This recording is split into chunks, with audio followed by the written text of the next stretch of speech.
Bienvenido, Joan Puigcercós, candidato de Esquerra Republicana de Cataluña, segundo invitado de esta noche. Y Salvador, a la primera pregunta. Adelante. Buenas noches, Salvador. Hacer primero una pregunta muy elemental. Si yo le hablo en castellano, ¿usted me contestará en castellano? No, jo li contestaré en català. No, yo le voy a contestar en catalán. Doncs crec que vostè s'equivoca. Bueno, me parece que usted se equivoca. En Cataluña tenemos la suerte de que todo el mundo puede hablar. Unos pueden preguntar en castellano, los otros contestar en catalán, pero todo el mundo se entiende. Usted me está entendiendo perfectamente. No es una cuestión de entendernos todos. Todo el mundo debe poder utilizar su lengua. Lo que no podemos hacer es cuando una persona impone o exige que se le dirija a uno en su lengua. Yo siempre hablo en catalán en Cataluña porque creo que es el mejor favor que puedo hacerle a la gente que vive en Cataluña, porque si los demás no les hablan en catalán, seguramente no lo entenderán o no lo hablarán. Si una persona que llega hoy a Cataluña tan solo le hablamos en castellano, seguramente no entenderá ni hablará jamás el catalán. Es una decisión que yo tomé hace años. Si una persona me dice, yo llevo un mes en Cataluña, acabo de llegar de otro país o de Murcia y no le entiendo, yo le hablaré en castellano. Pero me parece que el mejor favor que podemos hacerle a las personas es hablarles en catalán para que de esta forma puedan entenderlo, hablarlo y amar, porque se trata de amar las lenguas también. Esteban, buenas noches. Bona nit. Yo no soy nacionalista ni antinacionalista. Yo solo soy un ciudadano, ciudadano que le preocupan los problemas. Bien, yo puedo entender que usted sea independentista.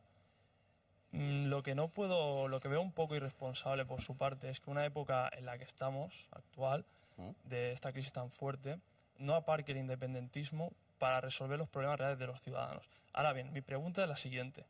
¿Cuándo dejará usted de hacer esta política tan confrontativa para pasar a hacer una política constructiva con el resto de comunidades autónomas del Estado para poder vivir en paz y armonía? Que al fin y al cabo es lo que queremos todos los ciudadanos. Gracias. M'ha dit que es deia Esteban? ¿Se llamaba usted Esteban? Doncs miri, és molt clar. Jo no em vull de forma muy clara. Yo no quiero confrontarme con nadie. A mí no me gusta el conflicto. Yo soy de los que soy independentista, jamás lo he ocultado. Creo que lo mejor que le podría suceder a Cataluña es que fuera independiente. Sería la mejor forma de que Cataluña y España fueran aliadas y se entendieran, porque hablaríamos desde el respeto, de tú a tú. Pero ahora tenemos problemas. Siempre he defendido que de haberse aprobado el estatuto tal como fue aprobado en el Parlamento de Cataluña, ahora no estaríamos hablando de este tema. Pero quien nos puso más pegas, más dificultades, no fue precisamente Cataluña. Cataluña formuló una propuesta en su día constructiva, positiva, es decir, vamos a cambiar las reglas del juego, porque tal como están configuradas las reglas del juego hoy por hoy, van en contra de Cataluña. Le voy a dar un ejemplo, las becas. En Cataluña somos el 16% de la población escolar en España y tan solo recibimos el 8% de las becas, porque el cálculo se realiza de forma que perjudica a Cataluña. ¿Cómo lo arreglamos? Muchas veces hemos llamado a la puerta de Madrid. Una Cataluña independiente si solo tiene el apoyo de un 25% de la población. Ahora ya me está hablando de otra cosa. Ahora me está hablando de otro asunto. Antes me decía, ¿tiene usted una actitud constructiva? Yo le aseguro, le garantizo que nosotros en Cataluña y en Madrid, en el Congreso de Diputados o en el Senado, siempre hemos tenido una actitud constructiva. Piensa que cuando se trata de defender los intereses de los trabajadores de toda España, Esquerra ha estado ahí dando su apoyo. Nosotros votamos en contra del recorte de pensiones. Siempre hemos votado a favor de la economía productiva, en contra de la especulativa, pero lo que sí decimos es que nosotros tenemos que poder defendernos y decir nuestra opinión desde Cataluña. Y a veces tenemos la sensación de que algunos de Madrid viven muy bien, pero a perjuicio, digamos, en detrimento de algunos de Cataluña. ¿Usted cree que yo despilfarro el dinero? Catalana en el centro de Nueva York.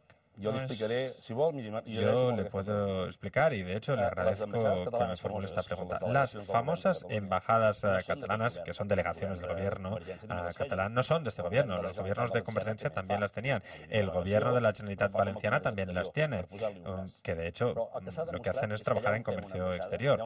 Lo que se ha demostrado es que allí donde tenemos delegación, como en Nueva York, el comercio catalán en ese país aumenta un 11%. ¿Sabe usted qué significa? Que las empresas catalanas exportan a ese país. porque encuentran a alguien que les ayuda, abre puertas, puede conocer la administración, les ayuda en algunos pasos y las empresas catalanas pueden trabajar, producir y contratar a más personas. O sea que tenemos que explicar las cosas en su contexto. No es un capricho tener delegaciones en el exterior, es ayudar a la economía catalana a salir, porque son cifras objetivas, se lo puedo demostrar. ¿Más preguntas, más ciudadanos? Paula, buenas noches. Buenas noches. Buenas noches, Paula. A mí, si me hubiesen podido votar hace 4 años, no pude porque no tenía la edad, seguramente hubiera votado a Esquerra, pero después de lo que han hecho, me han decepcionado mucho. Yo creo que se han bajado los pantalones varias veces. Yo creo que me gustaría que se comprometiera que si salen van a luchar por los ciudadanos de Cataluña y que me diga que puedo confiar en usted. Mire, yo no sé si nos hemos bajado los pantalones. En política, a veces es verdad que cuando uno está en el gobierno se deben tomar decisiones que a uno no le gustan. Cuando está en la oposición, todo es jauja, todo funciona, todo va a lo grande. Pero cuando uno está en un gobierno se tiene que tomar decisiones y algunas no te gustan. Sobre todo en un gobierno de coalición, en el que tienes que compartir decisiones. Uno no puede imponer siempre su voz. Sin embargo, yo creo que si algo tiene Esquerra Republicana, con sus errores y sus aciertos, es que tiene una obsesión, una fijación, que es defender a la gente de Cataluña. Haya nacido donde haya nacido, o hable la lengua que hable, como este señor. Pero aquí defendemos a todos. Y mi compromiso es que Esquerra Republicana, en estos próximos 4 y 8 años, iniciemos una nueva etapa, porque hemos visto que la sentencia del Tribunal Constitucional nos ha cerrado las puertas. Así que en Cataluña se inicia una nueva etapa, que tan solo tiene una cuestión muy clara y que debe resolverse de forma democrática. Eso está clarísimo. Pero la nueva etapa empieza en Cataluña diciendo que o Cataluña es independiente o los problemas no se van a acabar. Me gusta ser realista y decir las cosas como las pienso. O somos independientes y hacemos el esfuerzo democrático de convencer a una mayoría. Esteban me decía que somos tan solo el 25%. Tenemos que intentar ser muchos más. Y a esto se compromete Esquerra Republicana y yo como candidato. Gracias. Chema. Buenas noches, señor Puigcercós. Si me lo permite, voy a beber un poco de agua porque tengo la garganta Adelante, un poco seca. mientras se plantea la pregunta. El cambio de líder en el seno de su partido es una constante que se va repitiendo de forma periódica. Y según usted, el espinazo de la próxima legislatura es el referendo de la independencia. ¿Me podría usted dar una fecha? No. Y si lo voy a... No. Y si me dice que no... A ver, yo no tengo una bola de cristal para darle una fecha. No me atrevo a darle una fecha. Muchas veces cuando hemos dado fechas a las cosas, luego nos sentimos frustrados todos. Lo que sí tengo muy claro es que la única opción seria que tiene este país para poder dar un paso adelante y tomando también las medidas necesarias con el gobierno para ser independientes o negociando para ser una economía más fuerte, recuperando impuestos, tener inversiones y poder aplicar mejores políticas sociales, es el referendo. Y siempre doy el ejemplo del Quebec. Canadá no le permitió a Quebec realizar el referendo, pero lo hicieron y lo perdieron 2 veces. La segunda vez por 13.000 votos. Pero lo que sucedió desde entonces es que el gobierno canadiense, en lugar de perjudicar a Quebec, intentó seducirle y le dio todas las competencias que necesitaba. O sea que de aquí, bueno, yo creo que podemos sacar algo. No sé el año, pero sí estoy convencido de que cuando hay gente que dice que se debe resarcir el Estatuto de Madrid y los otros apuestan por el concierto económico, llegará un momento en el que todo el mundo estará convencido de que en Cataluña tenemos que ser capaces de plantear un referendo para que independentistas y no independentistas decidan desde Cataluña el futuro. Es decir, que usted, como presidente de la legislatura, por eso trabaja. No, yo trabajo para ser presidente de Esquerra Republicana. Y Esquerra Republicana es un partido democrático. Y son los militantes los que lo deciden. Ningún órgano exterior, desde Madrid, ni intereses privados. Lo deciden la gente de Esquerra Republicana. Juan Pedro, tiene una pregunta para usted. Buenas noches. Gracias. Después de la manifestación que se realizó el 10 de julio, en la que miles de personas catalanas dicen que más de 1 millón se manifestaron en contra del recorte del estatuto, ¿ustedes piensan hacer algo, una medida concreta? Porque ya hace mucho tiempo que no se está hablando de este tema. Le agradezco la pregunta, porque mucha gente después de la manifestación se preguntaba, ¿y ahora qué? ¿Qué va a suceder? Todos llevamos mucha prisa. Yo el primero, ya hace años que yo espero que pase algo, que suceda algo, pero tenemos que entender que la sentencia fue previa a las elecciones y a algunos partidos no les interesaba que fuera así antes de las elecciones. En Esquerra siempre hemos dicho, cuanto antes mejor. Es mejor saber de qué debe morir uno. Otros no querían hablar de qué debía hacerse después de la sentencia. Pero yo creo que las cosas se metabolizan más adelante. No vamos a tener una reacción a corto plazo. No ha sucedido nada. Primero necesitamos elecciones, pero nosotros nos presentamos con una idea muy clara. La única forma de poner de acuerdo a toda la gente que estaba en la manifestación y muchos que no pudieron asistir es organizando un referéndum. Por una razón, porque en esa manifestación había gente que quería más autonomía, gente que aspiraba a un modelo federal, gente que estaba a favor de la independencia de Cataluña. ¿Cómo vamos a ponernos de acuerdo todos? Pues lo mejor para Cataluña es decidirlo democráticamente. Por eso yo defiendo el referéndum, porque creo que es la propuesta democrática que nos permite estar todos sobre el tapete discutiendo con una propuesta unitaria. Es decir, si queremos seguir adelante en ese camino que mucha gente considera que es el mejor dentro de España o siendo un Estado de la Unión Europea. Y la única forma de dar juego a esa manifestación para poder metabolizar la expresión de mucha gente es mediante un referendo. Gracias. Jorge, buenas noches. Buenas noches. Usted habla de la independencia de Cataluña, pero lo que normalmente no menciona es qué nos va a pasar el día después de esta hipotética independencia, si es que se produce. Mi pregunta es concretamente, ¿qué va a mejorar en la vida de los ciudadanos? ¿En qué va a cambiar mi vida si Cataluña es independiente? Mire, ¿cómo se llama? Perdone. Jorge. Muy claro. Vamos a tener los mismos problemas que tienen muchos países. No voy a engañar a nadie. No voy a decir que una Cataluña independiente automáticamente va a poner fin a la crisis, porque no es verdad. Hay países independientes que hoy por hoy tienen muchos problemas, pero al menos los problemas vamos a poder intentar resolverlos en Cataluña. Le voy a dar un ejemplo. El aeropuerto del Prat. Hoy por hoy, el aeropuerto trabajaría mucho más, tendría más vuelos interoceánicos con otros países, otros continentes, daría más puestos de trabajo, promovería más negocio, pero tenemos un problema y es que Madrid pone trabas, problemas a que compañías de todo el mundo vengan a trabajar desde Barcelona. Este problema no lo tendríamos. Tenemos el segundo problema, que es la justicia, lenta, con pocos efectivos. Y a veces no nos convence el modelo judicial que tenemos. Podríamos tener una nueva justicia de nueva planta desde Cataluña. Tercera cosa que podría lograr una Cataluña independiente: cambiar los horarios. Hay gente que se puede sorprender por este tema, pero tener unos horarios que permitieran conciliar y ser corresponsables de la vida familiar. Este país debe realizar un esfuerzo para cambiar los horarios. Tenemos que trabajar a unas horas concretas y no esta forma de trabajar que es llegar muy tarde a casa y no poder dedicarnos a la familia o al ocio. ¿Qué más ganaríamos? Ganaríamos en recursos, de forma innegable.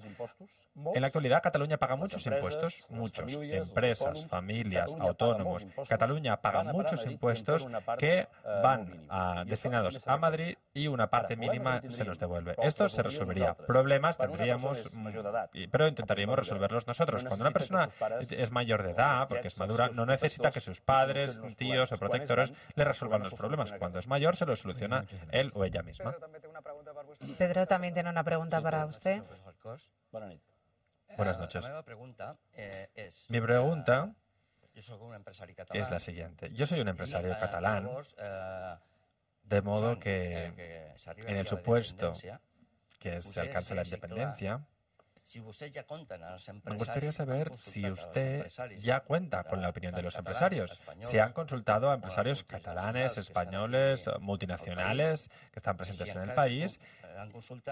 Y si es así, si han consultado con ellos, si me pueden mencionar algún nombre de estas empresas y a ver qué opinan. Sí, lo hemos hecho. A ver, el empresario es una persona que vela por sus intereses de forma legítima. Tiene que hacer lo posible para producir, vender, tener mercados, y es lógico que los empresarios, cuando ven situaciones políticas de tensión o de conflictividad, es lógico que no les guste. A mí tampoco me gusta, no me gustan los conflictos, lo he dicho. Pero el empresario catalán también se da cuenta de algo curioso, y es que hoy, si hay un lugar en España donde hay mayores inspecciones fiscales, ese lugar es Cataluña. Es un escándalo que haya tantas inspecciones fiscales en Cataluña. Hay muchas empresas que tienen un inspector fiscal que casi vive en su empresa. Y esto no sucede en otros lugares del Estado. Le voy a dar una cifra que para mí es un escándalo. Es de hace 10 años, porque ahora estas cifras ya no las dan, ¿eh? El Ministerio de Hacienda ya no las da. Hace 10 años, de cada 100 inspecciones que se realizaban en Cataluña, 92 eran alzadas. Es decir, que había una multa y se exigía un retorno. De cada 100 100 en Madrid, tan solo 42. Estamos hablando de 50 puntos de diferencia. Claro, esto es un motivo para replantearse las cosas. Usted me preguntaba exactamente, ¿cree usted que hay empresarios que opinan así?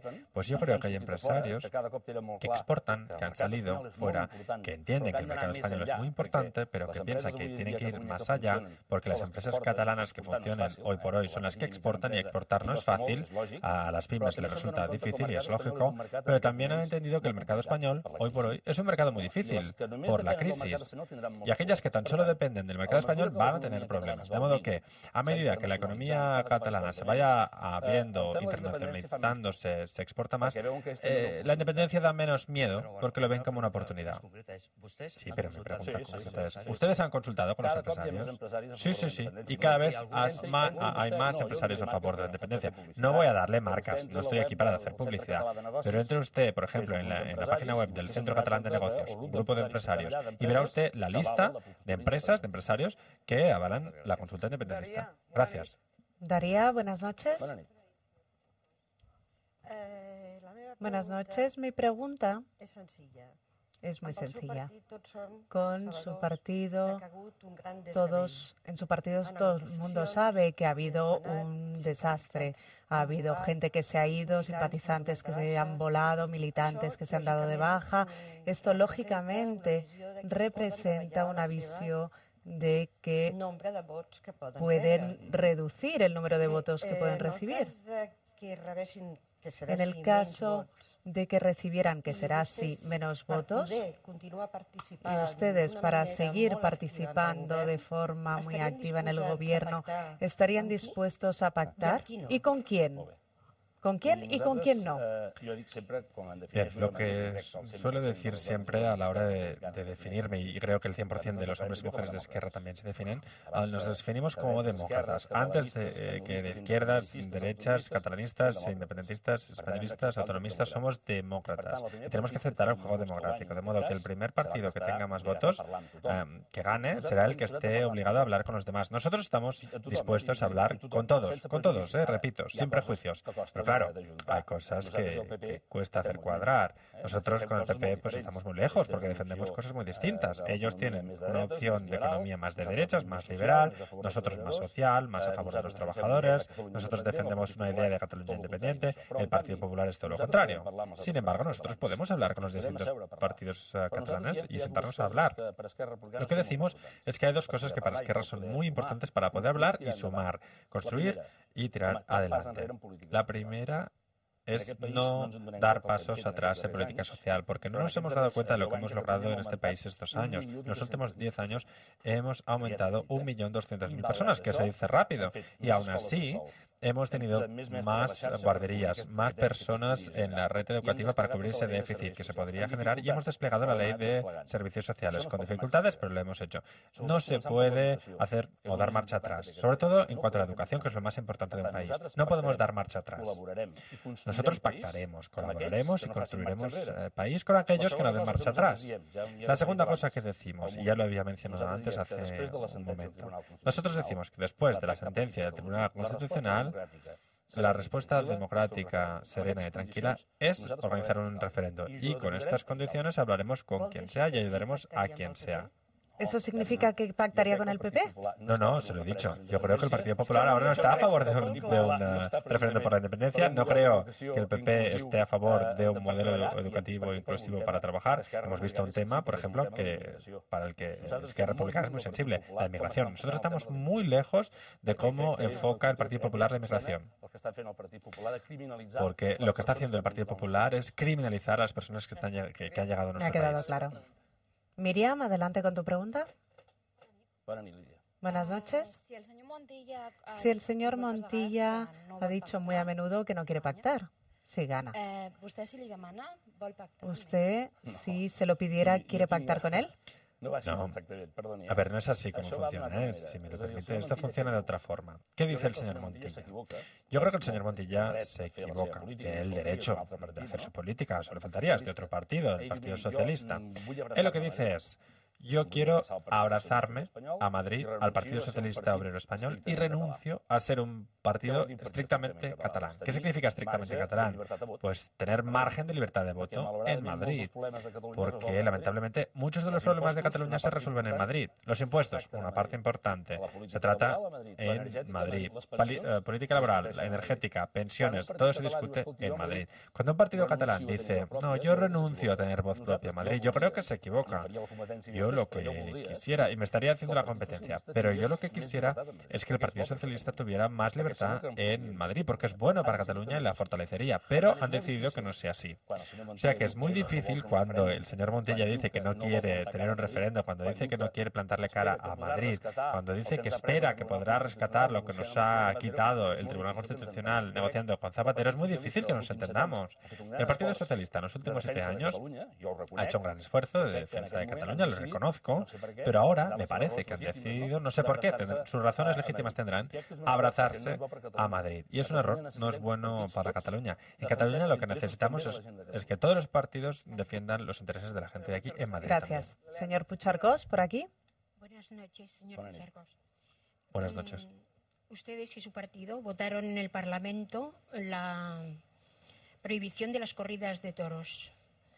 Y, sin embargo, creen que el correbous, porque era un maltrato las corridas de toros, y los correbous no son un maltrato. Miri, lo que nosotros votamos sobre los correbous no es exactamente lo mismo que las corridas de toros. Las corridas de toros era una iniciativa ciudadana, personas que recogieron firmas, la plataforma PRO recogieron firmas, las llevaron al Parlamento, el Parlamento lo aceptó a trámite y modificaron una ley, la Ley de Protección de Animales. Eso era lo que pedían las firmas y la iniciativa popular, que es la fórmula que llegó al Parlamento. El tema de los correbous es otra cosa.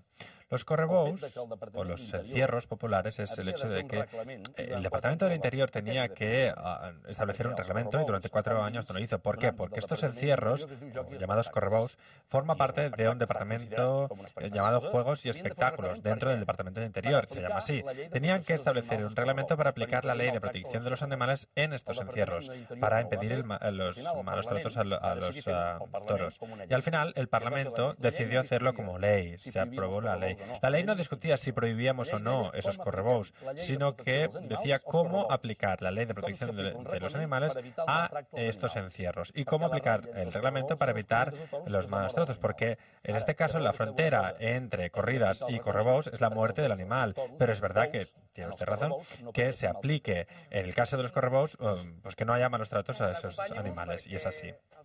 Le acompaño porque Francesc tiene una pregunta para usted por este lado. Señor Puigcercós, buenas noches. En primer lugar, 2 incisos. El primero por el hecho de leer mi reflexión y pregunta, pues no quiero olvidarme de nada. El segundo sobre el idioma, ya que ayer expuse en catalán y hoy, según comentarios en el propio programa, por la necesidad de un país trilingüe, ya que no sé inglés, los expondré en castellano. Al micrófono. Pregunta que, por cierto, he cambiado, ya que iba encaminada hacia la lacra de la corrupción entre la clase política. Pero como seguro que la respuesta hubiese sido muy ambigua... No, eso se equivoca, perdoni, ¿eh? No, en esto se equivoca, lo lamento. He decidido hacer un pequeño homenaje al recuerdo de mis compañeros muertos en el foc de Horta de Sant Joan. Por cierto, también un abrazo para mis amigos del Parc de Terrassa que sufrieron quemaduras. Desde el primer momento ha habido un enfrentamiento entre partidos, incluso entre grupos no políticos, los propios bomberos. Por suerte, parece ser que hay una jueza que los tiene bien puestos. Les recuerdo que hubieron promesas para las familias de los fallecidos que no se han cumplido. Mi pregunta es, ¿cuándo de una vez por todas arreglarán todos los problemas que están sufriendo estas familias? Les recuerdo a todos que murieron haciendo un bien a la sociedad. Per cert, li anava a dir que la respuesta... Y por cierto, iba a decirle que la respuesta sea en catalán, pero ya veo que no hay ningún problema. Gracias a usted. Usted sabe perfectamente que cuando hay un incendio, su profesión es una profesión sacrificada en este sentido, es una vocación de los bomberos. Bueno, en este caso era GRAF, se refiere usted a los GRAF. Es una situación límite, usted lo sabe perfectamente. Hay una jueza, como usted ha mencionado, que está realizando este proceso y tiene que determinar si se cometieron errores por parte de los mandos, si hubo negligencias o algo no se hizo. Eso lo hará la jueza y cuando la jueza lo determine sabremos cuál es el resultado. Lo segundo que usted menciona es que hubo una serie de compromisos del gobierno con las familias. Si es así, le aseguro que esto tiene que cumplirse y velaré para que sea así en la medida de lo posible. Desconozco cuál es el grado de compromiso, se lo digo ahora. ¿Sabe usted que estas familias, algunas tienen problemas económicos por ejemplo, no estar casados, pero estar viviendo en pareja y tener hijos? ¿Lo sabe usted? Es una situación, lamentablemente, que no sucede tan solo en el caso de los bomberos. Pero es verdad, como dice usted, que tenemos que tener sensibilidad en ese tema. Y si el gobierno se comprometió, tiene que hacerlo. Yo le tomo su compromiso.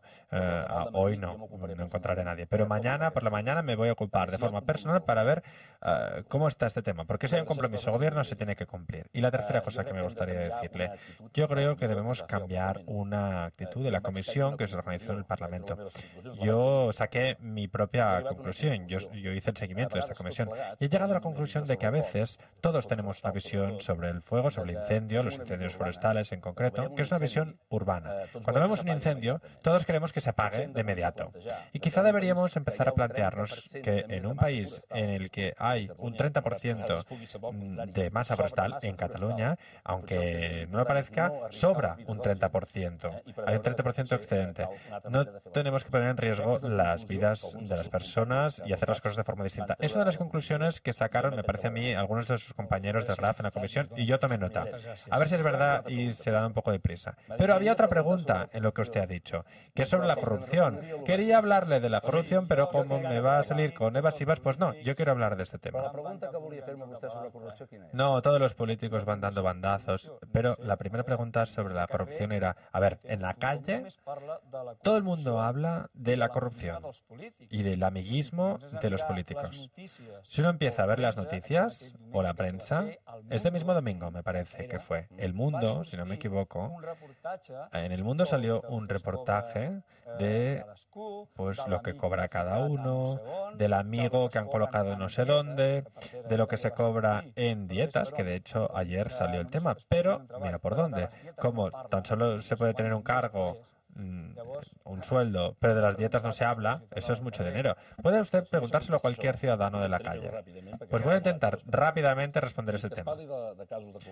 Que se hable de casos de corrupción, en primer lugar, son buenas noticias. ¿Por qué? Porque al menos se habla y se sabe que existen, porque durante años hay casos de corrupción que han ido avanzando y nadie los conocía, y cuando estallan, a veces estallan tarde. En el caso del Palau de la Música, el señor Millet y el señor Montullo estuvieron años saqueando el Palau de la Música y hemos tardado muchos años. Pero ante la corrupción tan solo hay una opción. Hay un código penal, una justicia, pero hay cosas que se pueden hacer en la administración. Voy a darle 3 ejemplos de cosas que se pueden hacer. Antes el señor Mas decía que se puso fin a las donaciones anónimas a los partidos, pero eso lo acabó Esquerra Republicana. Y tuvimos que pelearnos con todos. ¿Qué significa una donación anónima? Pues que hasta que nosotros en Madrid lo prohibimos por ley, una persona que no tenía por qué decir quién era, qué dinero, cuánto dinero daba o de dónde procedía, podía dar algo, hacer una donación a un partido. Dinero que no se sabía de dónde procedía.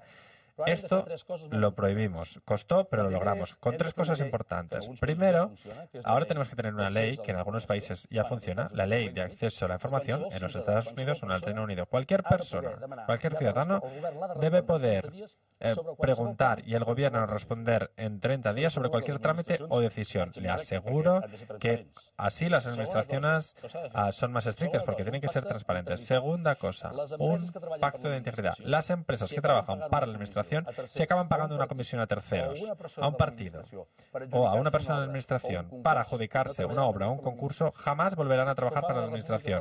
Esto lo hacen en la República Federal Alemana y funciona, se lo aseguro. Y en tercer lugar, lugar, una central de compras. Todo lo que compra la administración tiene que estar en un lugar visible, una red, internet, una página web, como el gobierno chileno, una central de compras, y que ningún rincón de la administración contrate por su cuenta. Todo allí, clara, con información accesible a los ciudadanos y las pymes. Y con eso le aseguro que vamos a poner las condiciones para poner fin a estas situaciones.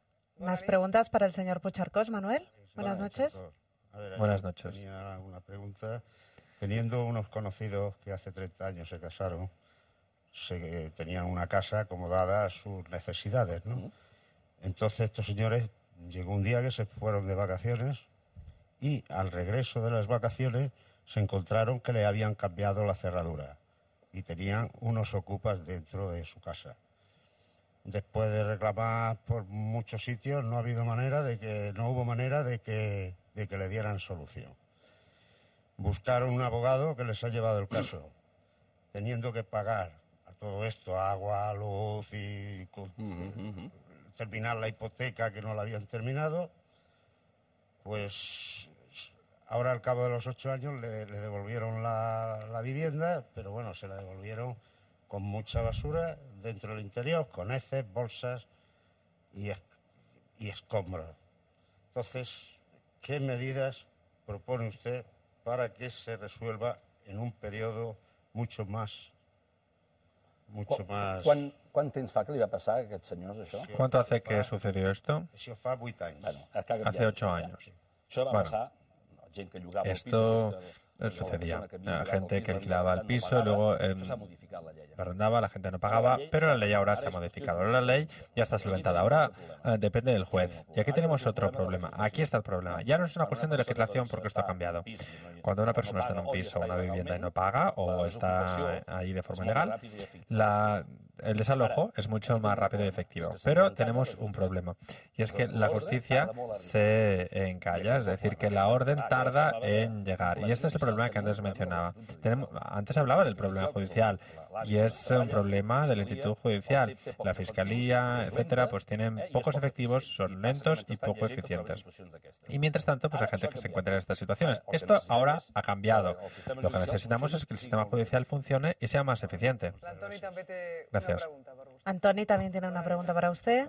Buenas noches. Como catalán y gerundense, me duele, la verdad es que lamento y me avergüenza que precisamente la mejor infraestructura que se ha hecho en Gerona la hayan hecho el gobierno de Madrid, que son los túneles de Castellfollit, con la experiencia del eje central, que tardamos 18 años. El eje transversal, no lo entendía. Sí, 69 veces no, pero 17 veces se tardó. No, yo llevo la cuenta, esa es la cifra. Ahora tiene que volver a realizarse esa infraestructura con un gasto mayor, es decir, que no hemos aprendido lo suficiente. Y otra infraestructura del siglo XXI, como el túnel de Bracons, va a tener que volver a ampliarse. De modo que mi pregunta es la siguiente.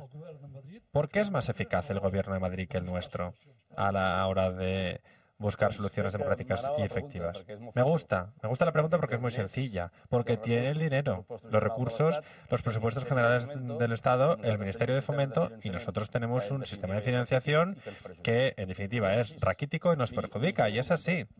El Ministerio de Fomento normalmente aplica la frase anchas Castilla. Tiene todo el dinero. Ahora lo están recortando y nos ha perjudicado en Cataluña. Pero en cuanto a infraestructuras no tiene lineamientos. Vaya usted a Madrid y le parecerá que las obras en Cataluña son pequeñas. Ahora han aplicado autovías y autopistas de peaje en las que nadie circula. Y ahora vamos a tener que pagar entre todos, desde los presupuestos generales, las concesionarias de las autopistas de peaje radiales de Madrid, en las que no paga nadie. ¿Por burros? No, por listos, porque tenían unas autovías perfectas que funcionaban y ahora en las autopistas de peaje no pasa nadie, un 30% tan solo, y entre todos vamos a tener que pagar las concesionarias. Además, idea de Convergencia y Unión, ¿qué se le ha perdido a ellos? Pues en los radiales de Madrid estar aplicando esas medidas. Pero Cuando nosotros aprobamos el estatuto del 2006 esto lo solucionaba, porque nosotros tenemos que ser capaces de aplicar esas infraestructuras. Normalmente lo hacemos con poco dinero en la Unión Europea, de forma justa e insuficiente. ¿Por qué el eje transversal no fue una autovía? Porque el modelo europeo en el que nos acogíamos para los fondos europeos nos obligaba a hacer 2 carriles. Podríamos haberlo aplicado a la italiana para tener unos carriles un poco más amplios.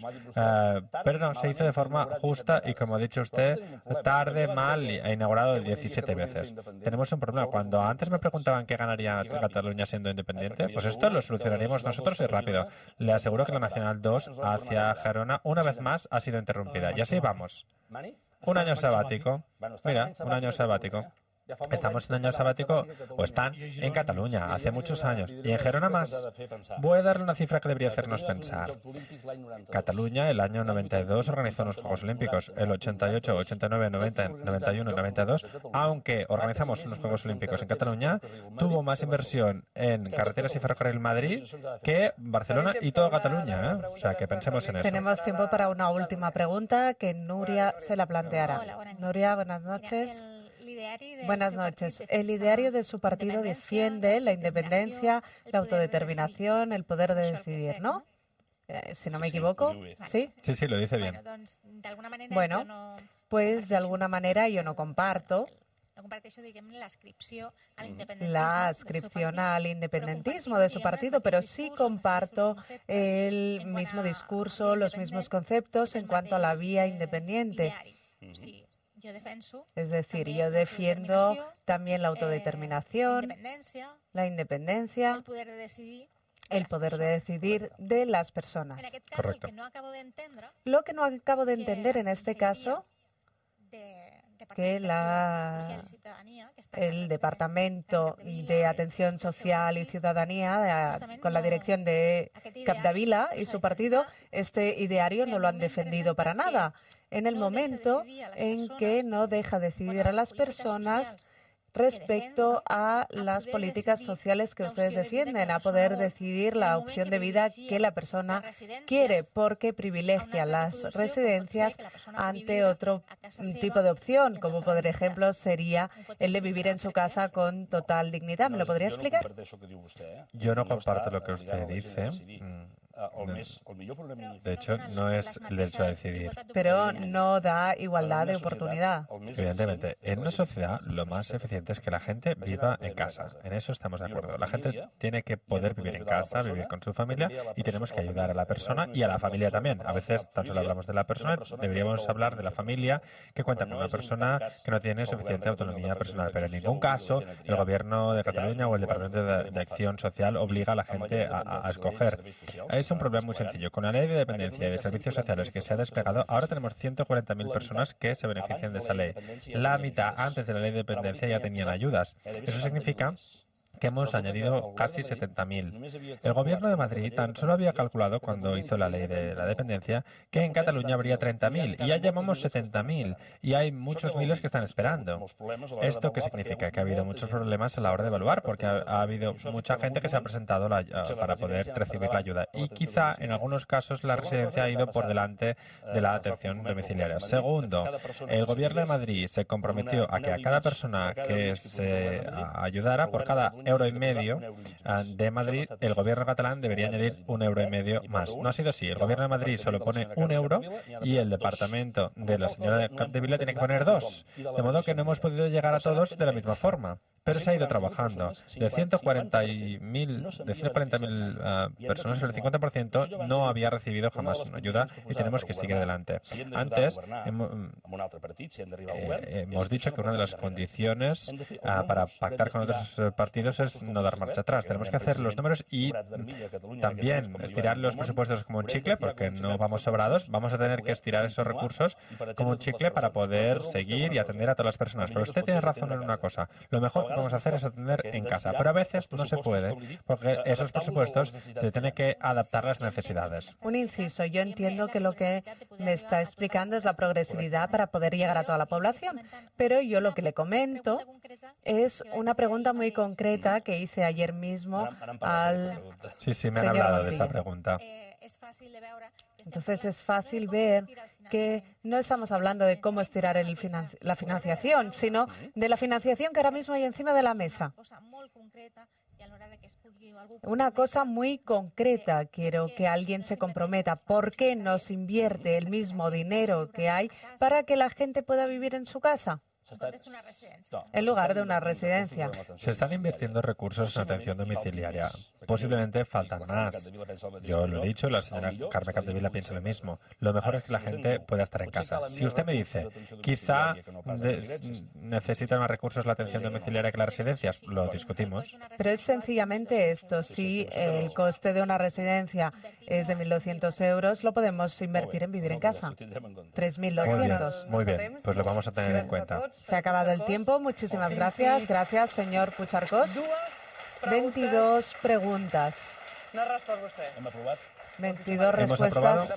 Muy bien, muchas gracias. Adiós, que vaya muy bien.